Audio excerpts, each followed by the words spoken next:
Hello there and welcome back to GNL Sundays, the show where I, in front of an incredibly messy desk, talk to you about Nerf. This week, we're going to look at one of Nerf's newest series of blasters, Nerf LMTD. But I'm not calling it that because that's stupid. I'm going to call it Nerf Limited like a normal person. Anyway, Nerf Limited is Nerf's big, flashy premium line, with blasters from big franchises going for a limited time for a ridiculous price. At least that's what it was. I'll get to that in a bit. The first blaster in this new line is the Mandalorian Amban Phase Pulse Blaster, it's a mouthful, going up for pre-order in December of 2020 for $130. A lot. This blaster is made to resemble Din Djarin's rifle from the Mandalorian, so much so that it's single shot, just like on screen. Yeah, it's a really long jolt.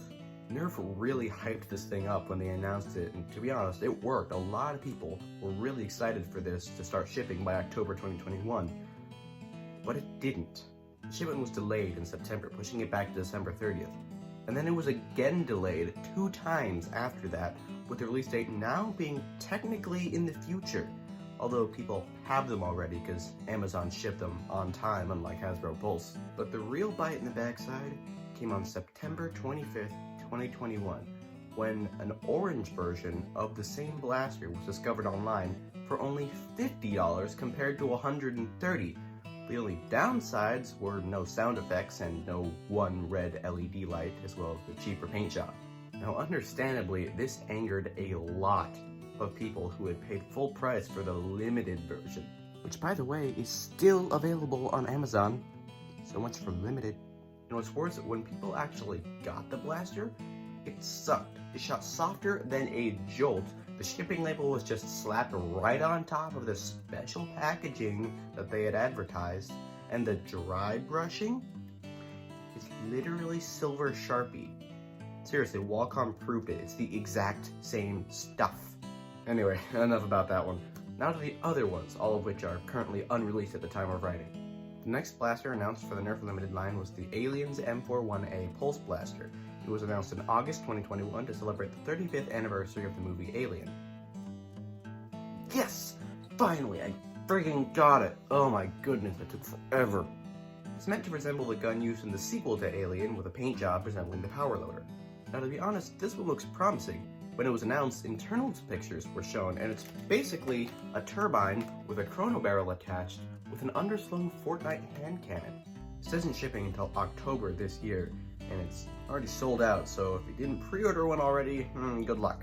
Now, I know it would anger a lot of people if a downgraded version of this came out just like with the Mando Blaster, but I kinda want it to happen just so I can get my hands on one.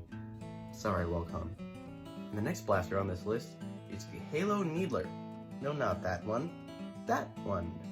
Announced in October 2021 for $100, this is a 10-dart auto-springer revolver meant to resemble the Type 56 Needler from Halo, which I'm going to pretend to know all about. Now, while it's exciting to see the return of the electronic springer system, it's kind of disappointing to see that 0 improvements have been made since then, still the exact same as the Dart Tag Speedstorm. At least the Aliens blaster was mag-fed, you can't even up the capacity on this one. But the one shown in the video is just a prototype, as they said, so hopefully we'll see some improvements when it ships out in November. But I doubt it. Now, this next one's a bit interesting, that being the Gjallarhorn from Destiny 2. It was announced in August last year during a stream by Bungie, Destiny's creator, but no specifics were given until a press release in December. Now, what's really interesting about this blaster is that it's the first one to use the brand new Mega Dart shells. That's right, shell-fed 3-dart Mega Blasting. Awesome. Pre-orders are going up on August 1st for people who have the weapon in-game, and then a little later for the general public. Kind of funny, but I like it. I don't play Destiny, so whatever. Now, I sincerely hope more blasters come out using this new Mega Shell system in the future, because I so want to try it out, but I so do not want to pay $160 to be able to use it. And the final blaster in the Nerf Limited line at the moment is Boba Fett's EE3 blaster, announced just last week with pre-orders going up the same day. And to be honest, it looks kinda coolish. At a price of $110, this blaster is made to look like the weapon Boba Fett uses in his new Disney Plus show, The Book of Boba Fett. I haven't seen the show yet at the time of filming, but I will have by the time the video goes out, so I will keep an eye out for it. Now the gimmick here isn't something we've seen before from a stock Nerf blaster, but it is one of the oldest tricks in the Nerf modding book, swappable revolver cylinders. The blaster comes packaged with 3 removable cylinders, each of which holding 4 darts.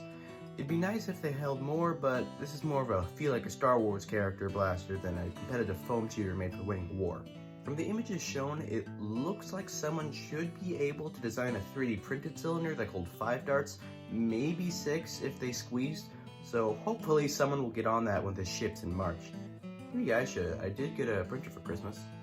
But there's one more thing about this that I think is worth mentioning. Remember how the Mando blaster got an orange re-release for a cheaper price? Well, the codename for that cheaper version of the rifle was the NE Rodney Jr. You know what the codename for the Boba Fett blaster is? NE Buccaneer Sr., implying there's a junior coming soon.